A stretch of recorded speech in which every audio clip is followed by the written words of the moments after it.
अस्सलामुअलैकुम, आप देख रहे हैं 14 न्यूज़ HD। नाज़रीन, खबरों के सिलसिले को आगे बढ़ाते हुए अब रुख करते हैं सियालकोट का। थाना कोटली सैयद अमीर की हदूद में खेतों से खरबूजे चोरी करते पकड़े जाने के बाद कुछ अबोबाश लड़कों ने कुल्हाड़ी का वार करके मालिक को जख्मी कर दिया। गांव पतवाल जो चपड़ार यूनियन कौंसिल में आता है, वहां के कुछ आवारा लड़के जो रात को खेतों से खरबूज चोरी करने गए, जिनको मालिक जो वहां पे रात को बैठा देख रहा था उसने रोका, जिसकी वजह से उनकी हाथापाई भी हो गई। वहां पर अबाश और आवारा लड़के जो चोरी करने से बाज न आए, लेकिन मालिक को कुल्हाड़ी का वार करके जख्मी कर दिया। जख्मी लड़के को सियालकोट सिविल अस्पताल में मुंतकिल कर दिया गया। थाना कोटली सैयद अमीर में FIR दर्ज। कैमरा टीम के साथ सैयद अंजुम बुखारी, 14 न्यूज़ सियालकोट। नाज़रीन, खबरों के सिलसिले को जारी रखते हुए रुक करते हैं उकाड़ा का। उकाड़ा में हमारे ब्यूरो चीफ रहमतुल्लाह अंजुम की रिपोर्ट के मुताबिक उकाड़ा पुलिस की गुज़श्ता 24 घंटों में मंशियात फरोशी के खिलाफ भरपूर कार्रवाइयाँ।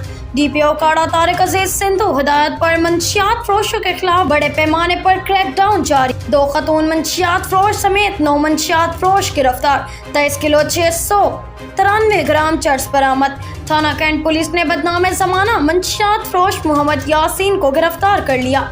मुलजिम के कब्जा से 5 किलो से ज़ायद चर्स बरामद।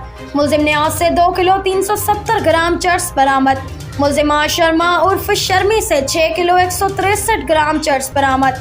थाना हुजा शामकीम पुलिस ने बदनाम ज़माना मंशियात फरोश मुलजिमा आबिदा परवीन को गिरफ्तार कर लिया। मुलजिमा के कब्जा से 2 किलो 620 ग्राम चर्स बरामद। मुलजिम मोहम्मद आजम के कब्जा से 2 किलो 240 ग्राम चर्स बरामद। हुकूमत पंजाब की जारी मुहिम मंशियात से महफूज पंजाब के तहत आने वाली नस्लों को महफूज बनाएंगे। कैमरा टीम के साथ रहमतुल्लाह अंजुम, ब्यूरो चीफ, 14 न्यूज़ उकाड़ा। नाज़रीन, आप देख रहे हैं 14 न्यूज़ उकाड़ा में हमारे deputy bureau chief Mirza Tahir Baig की रिपोर्ट के मुताबिक हल्का पटवारी पर तशद्दुद का मामला, मुलजिमान गिरफ्तार। DPO उकाड़ा तारिक अजीज सिंधु ने सोशल मीडिया पर वायरल वीडियो पर फौरी नोटिस लेते हुए SHO सतगड़ा को मुलजिमान की गिरफ्तारी के अहकाम जारी कर रखे थे, जिस पर SHO सतगड़ा नौरेस अब्बास ने फौरी कार्रवाई करते हुए मुलजिमान को गिरफ्तार कर लिया। मुलजिमान ने पटवारी का रास्ता रोककर संगीन नताइज की धमकियां दी। रियाज अल हक की मुद्दत में मुकदमा दर्ज। थाना सतगड़ा पुलिस ने मुलजिमान शहरियार, गुलजार और बाबर को गिरफ्तार कर लिया। मुलजिमान ने मुकदमा की रंजिश की बिना पर हल्का पटवारी को तशद्दुद का निशाना बनाया था। तशद्दुद करने की वीडियो बनाकर सोशल मीडिया पर वायरल कर दी थी। मुलजिमान को करार वाकई सजा दिलवाई जाएगी। कैमरा टीम के साथ Mirza Tahir Baig, deputy bureau chief, 14 news Okara. वफाकी काबीना ने ऑपरेशन अज़म इस्तेहकाम की मंजूरी दे दी। वज़ीर आज़म शहबाज शरीफ की ज़ेर सदारत वफाकी काबीना का इजलास हुआ, जिसमें काबीना ने नेशनल एक्शन प्लान के एपिक्स कमेटी के फैसलों की तौसीक की। ज़राए का कहना है कि काबीना ने एपिक्स कमेटी की जानिब से ऐलान किए जाने वाले ऑपरेशन अज़म इस्तेहकाम की भी मंजूरी दे दी। ज़राए के मुताबिक वज़ीर आज़म काबीना इजलास में कहा कि ऑपरेशन अज़म इस्तेहकाम पर उबहम या क्या सराहियाँ हो रही हैं, लेकिन वाज़ेह कर दूँ, ये ऑपरेशन दीगर ऑपरेशन की तरह नहीं है। ये इंटेलिजेंस बेस्ड ऑपरेशन होगा, जिसमें किसी को कहीं मुंतकिल नहीं किया जाएगा।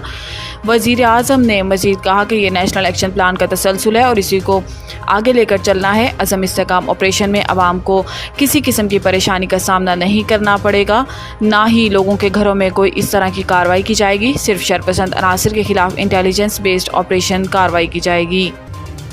अज़म इस्तेहकाम ऑपरेशन की ज़्यादातर कार्रवाइयाँ KP और बलूचिस्तान में होंगी। वज़ीर दफ़ा party secretariat model town Lahore में प्रेस कॉन्फ्रेंस करते हुए वज़ीर दफ़ा ख्वाजा आसिफ ने कहा है कि ऑपरेशन पिछले ऑपरेशन से थोड़ा मुख्तलिफ है। इस ऑपरेशन का आगाज़ दहशतगर्दों के खिलाफ कार्रवाइयों से शुरू होगा। इस ऑपरेशन के कोई सियासी अज़ाइम नहीं, बल्कि इसका मकसद चंद माह से बढ़ती दहशतगर्दी की लहर को ख़त्म करना है। लिहाजा इस ऑपरेशन में सबको सपोर्ट करना चाहिए। वज़ीर दफ़ा का कहना है कि 3 पार्टियों का वहाँ वोट बैंक ये इसलिए तहफ़्फ़ुज़ात कर रहे हैं, लेकिन कानूनी और आइन पहलुओं को दूर किया जाएगा। मेरी तो दरख्वास्त होगी ये कौमी सतह पर सपोर्ट करें। इन्होंने कहा कि अफवाज पाकिस्तान रोजाना की बुनियाद पर कुर्बानियाँ दे रही है।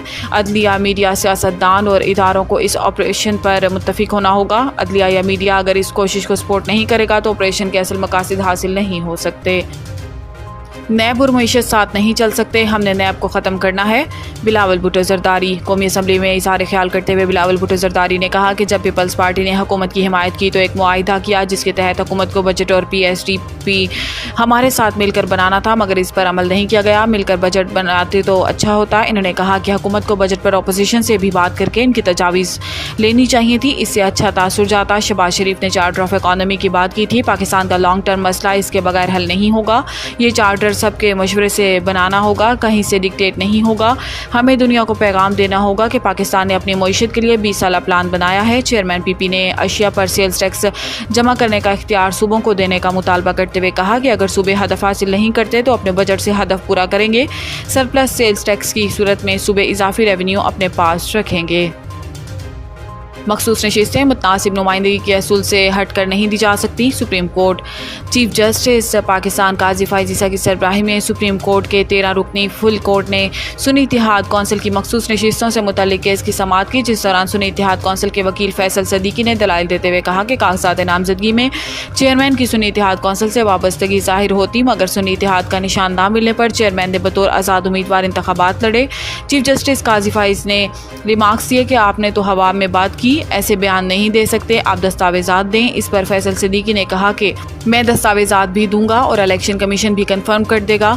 दौरान समाअत चीफ जस्टिस ने रिमार्क्स दिए कि सरप्राइज की बात है, सलमान अकरम राजा और फैसल सिद्दीकी ने पेशावर हाई कोर्ट की बात ही नहीं की और दोनों वकला ने सिर्फ इलेक्शन कमीशन के फैसले की बात की है।